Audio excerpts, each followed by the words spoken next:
Chapter 29 has an introductory account of the inmates of the house, to which Oliver resorted. In a handsome room, though its furniture had rather the air of old-fashioned comfort than of modern elegance, there sat two ladies at a well-spread breakfast table. Mr. Giles, dressed with scrupulous care in a full suit of black, was in attendance upon them. He had taken his station some halfway between the sideboard and the breakfast table, and, with his body drawn up to its full height, his head thrown back, and inclined the merest trifle on one side, his left leg advanced, and his right hand thrust into his waistcoat, while his left hung down by his side, grasping a waiter, looked like one who labored under a very agreeable sense of his own merits and importance. Of the two ladies, one was well advanced in years, but the high-backed oaken chair in which she sat was not more upright than she. Dressed with the utmost nicety and precision, in a quaint mixture of bygone costume, with some slight concessions to the prevailing taste, which rather served to point the old style pleasantly than to impair its effect, she sat, in a stately manner, with her hands folded on the table before her. Her eyes, and age had dimmed but little of their brightness, were attentively upon her young companion. The younger lady was in the lovely bloom and springtime of womanhood, at that age, when, if ever angels be for God's good purposes enthroned in mortal forms, they may be, without impiety, supposed to abide in such as hers. She was not past 17. Cast in so slight and exquisite a mould, so mild and gentle, so pure and beautiful, that earth seemed not her element, nor its rough creatures her fit companions.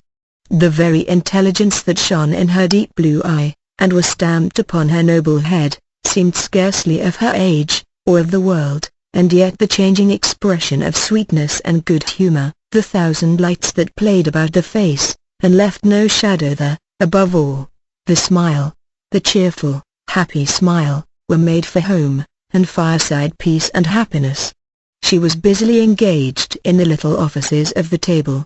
Chancing to raise her eyes as the elder lady was regarding her, she playfully put back her hair, which was simply braided on her forehead, and threw into her beaming look such an expression of affection and artless loveliness, that blessed spirits might have smiled to look upon her. "And Brittles has been gone upwards of an hour, has he?" asked the old lady, after a pause. "An hour and 12 minutes, ma'am," replied Mr. Giles, referring to a silver watch, which he drew forth by a black ribbon. "He is always slow," remarked the old lady. "Brittles always was a slow boy, ma'am," replied the attendant. And seeing, by the by, that Brittles had been a slow boy for upwards of 30 years, there appeared no great probability of his ever being a fast one. "He gets worse instead of better, I think," said the elder lady. "It is very inexcusable in him if he stops to play with any other boys," said the young lady, smiling. Mr. Giles was apparently considering the propriety of indulging in a respectful smile himself, when a gig drove up to the garden gate, out of which there jumped a fat gentleman, who ran straight up to the door, and who, getting quickly into the house by some mysterious process, burst into the room, and nearly overturned Mr. Giles and the breakfast table together. "I never heard of such a thing!" exclaimed the fat gentleman. "My dear Mrs. Maylie, bless my soul, in the silence of the night, too, I never heard of such a thing!" With these expressions of condolence, the fat gentleman shook hands with both ladies, and drawing up a chair, inquired how they found themselves. "You ought to be dead, positively dead with the fright," said the fat gentleman. "Why didn't you send? Bless me, my man should have come in a minute, and so would I, and my assistant would have been delighted, or anybody, I'm sure, under such circumstances. Dear, dear. So unexpected. In the silence of the night, too." The doctor seemed especially troubled by the fact of the robbery having been unexpected, and attempted in the night time, as if it were the established custom of gentlemen in the housebreaking way to transact business at noon, and to make an appointment, by post, a day or two previous. "And you, Miss Rose," said the doctor, turning to the young lady. "Oh, very much so, indeed," said Rose, interrupting him. "But there is a poor creature upstairs, whom aunt wishes you to see." "Ah, to be sure," replied the doctor, "so there is. That was your handiwork, Giles, I understand." Mr. Giles, who had been feverishly putting the teacups to rights, blushed very red, and said that he had had that honor. "Honor, eh?" said the doctor. "Well, I don't know. Perhaps it's as honorable to hit a thief in a back kitchen, as to hit your man at 12 paces. Fancy that he fired in the air, and you fought a duel, Giles."